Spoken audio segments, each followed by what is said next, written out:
Today we're going to make okonomiyaki, a Japanese pancake.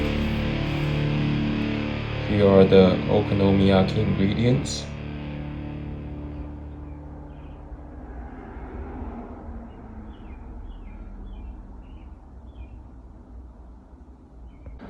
And then we're just going to simply whisk up all these ingredients into a batter and let it rest for 30 minutes. Don't over whisk it, just combine it and let it rest. The few lumps will eventually disappear as it rests. For the fillings, we have cabbage, carrots, scallions, and pickled ginger that you can find in a jar in the store. We're just gonna use the mandolin to thinly shape the cabbage and then chop the cabbage up into little chunks. Right, here we go.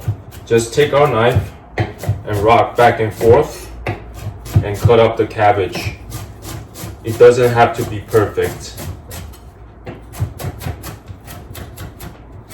For carrots, we're just going to grate the carrots real quickly.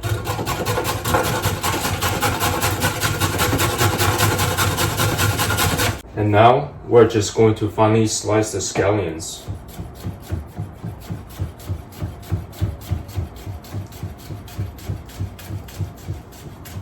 Also, when you're cutting scallions and chives, make sure you rock your knife backwards, pulling it backwards rather than going forward, because when you go forward, you are crushing the ingredients. For the okonomiyaki sauce, we got sugar, ketchup, Worcestershire sauce, and oyster sauce.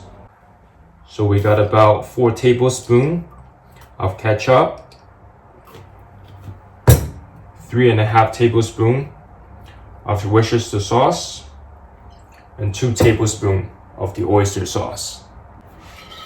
And about 1.5 tablespoons of sugar. Give it a mix. And the sauce should be quite viscous, but still nice and fluid.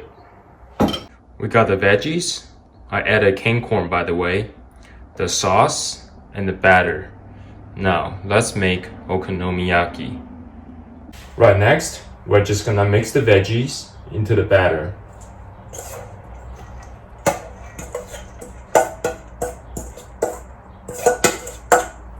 And I think a spoon is the best for this job, so you can get the batter into the nooks and crannies of the veggies. Now take a look at the batter, coating all the veggies. That's what you want. Right, I have my non-stick skillet on medium heat just to get it hot. Turn it down a little bit, and now we're gonna go in with our okonomiyaki batter. Right, depending on the size of your pan, mine is about 10-inch skillet, so I'm using 1 cup, and I just want to spread it out into a thin layer. And just a touch of salt, not too much because your sauce is very flavorful. And then just cook it on medium to medium-low heat. And once the first side is a little brown, we can flip it over.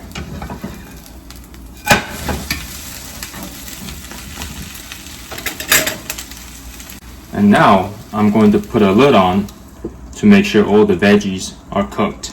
And I am still on medium to medium-low heat. Right, traditionally okonomiyaki is finished with bonito flakes. However, I don't have that on hand. So I'm just going to finish with an egg and some scallions on top. Right, here we go.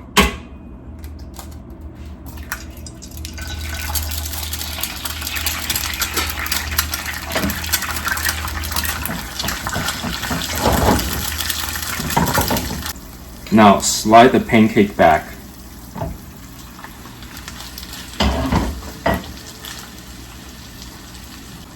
Brush the top with your okonomiyaki sauce generously because this is where all the seasoning is from. Last but not least, just finish with generous amount of scallion. Trust me, you need it. This is my second okonomiyaki, and I'm going to add some shredded mozzarella to give this pancake a little texture.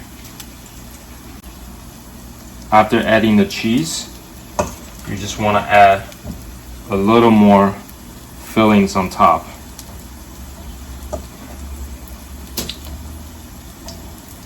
And let's flip this, shall we? You want to lift the pan a little bit, tilt it, and find your comfort angle with the wrist. And go.